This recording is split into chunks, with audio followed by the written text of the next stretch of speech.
Most AI avatars regenerate the whole person. I wanted the opposite. Keep the real performance, replace only the mouth region, and make every new voice earn its place through measured proof. Start with the contract. A local source video model creates the picture, but its output is deliberately silent. The final speech is the same fish narration used across the project. SyncNet checks the mouth against that audio. In the current reviewed evidence, the normal track lands at 0 frames. A 400 millisecond shift moves the detected offset by 10 frames, and unrelated cyclic audio collapses confidence. Those controls show that the evaluator responds to timing instead of merely recognizing a face. Photo-driven avatars begin with almost no physical performance. One model must invent gaze, blink timing, head motion, shoulders, lighting response, and the mouth together. A smooth clip can still read as a warped portrait when eyes drift, teeth change shape, the lower face softens, or the mouth interior seems detached. My reversal was to stop recreating everything. If a real recording already contains convincing human behavior, preserve that performance and generate only the new motion required by the new words. The architecture is easier to reason about when every layer has one owner. The source recording owns the eyes, blinks, gaze, head motion, shoulders, skin, lighting, and camera texture. Fish owns the spoken performance and exact waveform.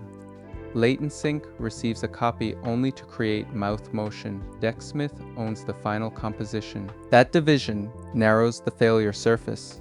I can reject a weak mouth without touching accepted narration, or regenerate one short insert without asking a video model to redefine the person. This is the strongest invariant.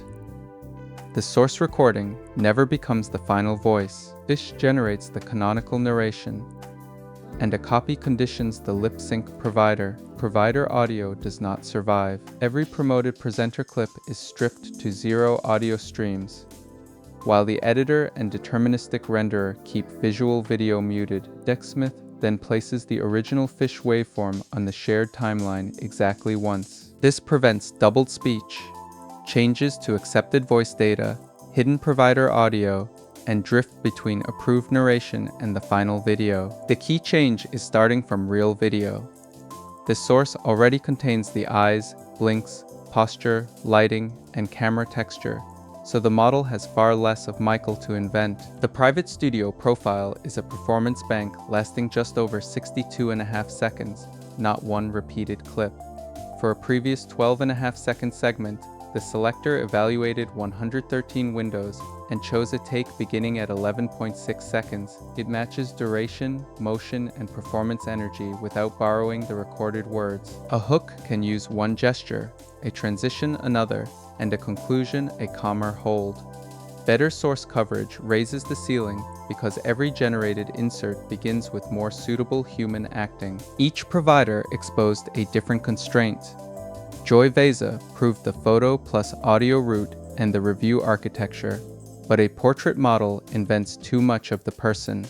Muse Talk became the fast source video baseline. In inspected frames, it preserved source motion, although its central and lower face appeared softer. Latent Sync is the current quality baseline because the source upper face stays sharper and mouth generation starts from higher resolution video.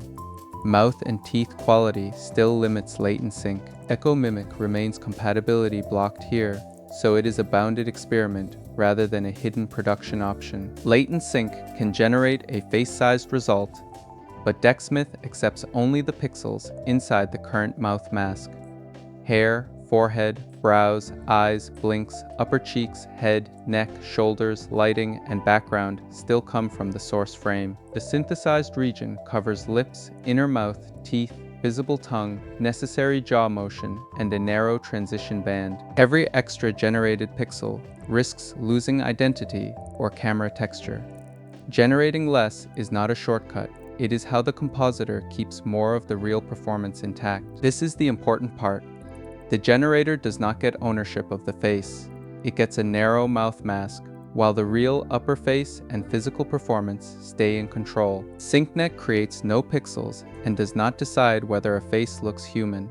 It is a specialist alignment model. Dexsmith gives it moving windows of fish audio and corresponding mouth frames. SyncNet searches temporal offsets, then reports the strongest match and a confidence signal. At 25 frames per second, a 0-frame best offset means the tested clip is not measurably early or late.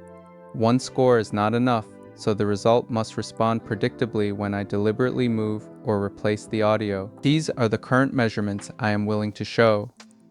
The normal latent sync track reports a 0-frame offset with the exact confidence displayed beside it. Moving the audio by 400 milliseconds moves the detected offset to -10 frames, the expected scale at 25 frames per second. Cyclically mismatched audio drops confidence to the displayed value just above 1. These are conditional results for this evidence, not a universal benchmark. Their value is causal. Offset follows the shift, and confidence collapses on the wrong speech. No judge answers every question. Deterministic gates prove that the clip decodes, timestamps, and duration are sane. No black or frozen run appears. No audio stream survives. And the fish hash is unchanged. SyncNet measures lip timing. Temporal and identity proxies track face coverage, mouth flow, eye continuity, and source preservation. A multimodal model then watches continuous realism. Its judgment is advisory. It cannot dismiss a broken file, approve hidden audio, or authorize release. A human still decides whether the result serves the story honestly. Perceptual review asks what timing metrics cannot. Does this read as a believable speaker over time? The current explicit presenter judge gives Quinn blinded validation facts while withholding provider names and numeric scores. Quinn watches the continuous editor proof twice, checking mouth and teeth detail, eyes and blinks, mask seams, head and neck coherence, and overall speaker realism. Some older stored reviews used an earlier fact format, so I do not claim they were score independent.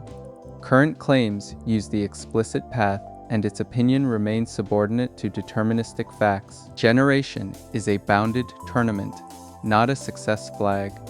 Each provider and parameter set keeps separate cache lineage, so evidence cannot leak. A candidate is stripped of audio and passes hard validation first. Dexsmith renders it with the canonical fish track, measures timing and continuity, and runs blinded visual review. Only then does it face the incumbent. Weighted and Pareto comparisons prevent one metric from hiding a regression, while candidate budgets keep the search finite. Incumbent media bytes remain unchanged until evidence supports promotion and a human explicitly approves it. This video uses the architecture it explains.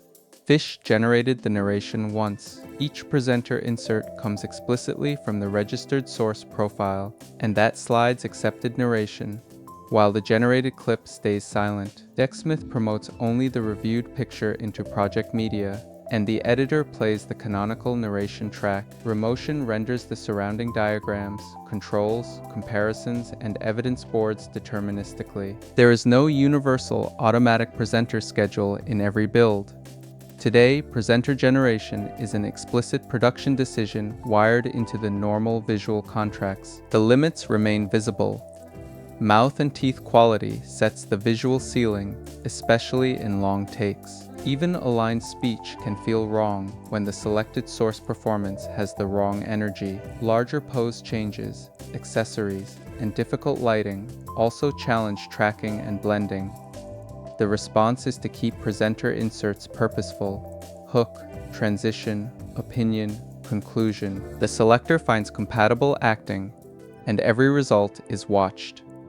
The next major gain may come from a richer studio library with varied gestures, energy levels, and clean holds, not from generating more pixels. The goal was never to manufacture a fake person.